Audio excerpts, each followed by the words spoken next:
The morning after the unprecedented storming of the US Capitol, President Donald Trump has promised an orderly transition of power on January the 20th. Trump still refuses to concede that he lost the presidential election, saying that he disagrees with the outcome. And he hasn't mentioned the deadly riot started by his supporters last night in Washington, D.C. The statement was made shortly after Congress certified President-elect Joe Biden's victory in November's vote.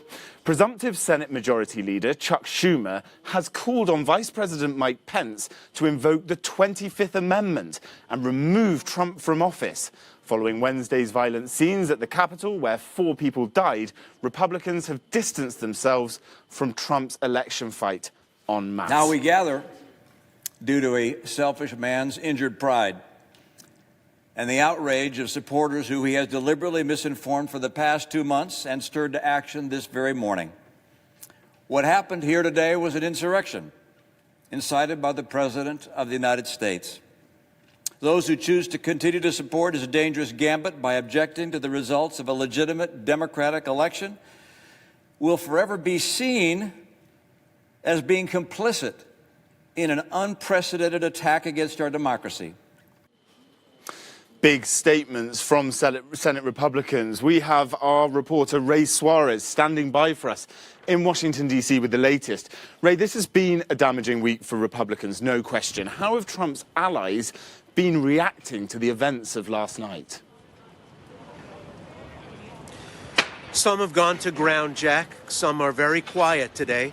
Some are even denying the reality of what happened yesterday, like Congressman Matt Gaetz, one of Trump's staunchest allies from Florida, who began to hint that, in fact, it was left-wing provocateurs disguised as Trump supporters who engaged in that riot at the Capitol building yesterday.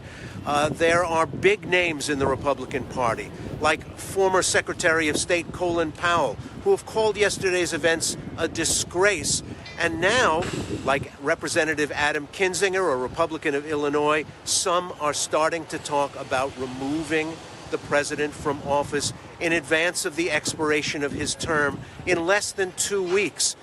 There are a lot of Republicans who are ready to let the clock run out, while others are saying it's time for him to go. It's astounding how quickly the images from the Capitol yesterday have begun to sort of percolate through the system and change some people's opinions. So Trump has now said that there will be an orderly transition of power. Can we expect this, especially in the light of this suggestion of getting him out before the end of the term? All the various security forces involved in keeping the Capitol secure will go to school on what happened yesterday. So as far as the orderly transfer of power, one way or another, on January 20th, Joe Biden will become president. It will be protected. A lot of the people who were rousted out of the Capitol last night promised that they'd be coming back on January 20th. That has to be an ominous sign to the security forces who work Capitol Hill. So they'll be ready on their end. What Trump plans to do on the way out? Well, he seems to be moving apace with various initiatives to make things hard for Joe Biden when he becomes president in 2 weeks. It remains to be seen how much support he'll have from his own Republican Party as the clamor to neutralize the president in the coming days continues. One thing, Jack, that it's important to remember, through the president's behavior yesterday, saying, "I love you, you're special to me," to the people trashing the Capitol building, Trumpism is going to survive a lot longer than Donald Trump will. Donald Trump will stop being president in less than 2 weeks. Those people who left the Capitol yesterday are going to continue to be his supporters. Right, quickly. So, Ray, what does that mean for the Republican Party with those kind of supporters within it? How do they go? Where do they go from here? It's going to cleave the party like an axe.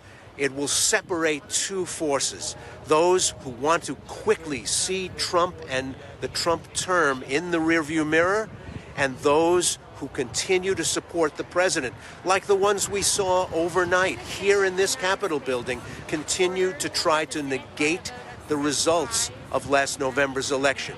There's going to be a family fight in the Republican Party in the coming weeks, and it's going to be a doozy. A party cleaved in half indeed. Ray Suarez in Washington, D.C., thank you very much.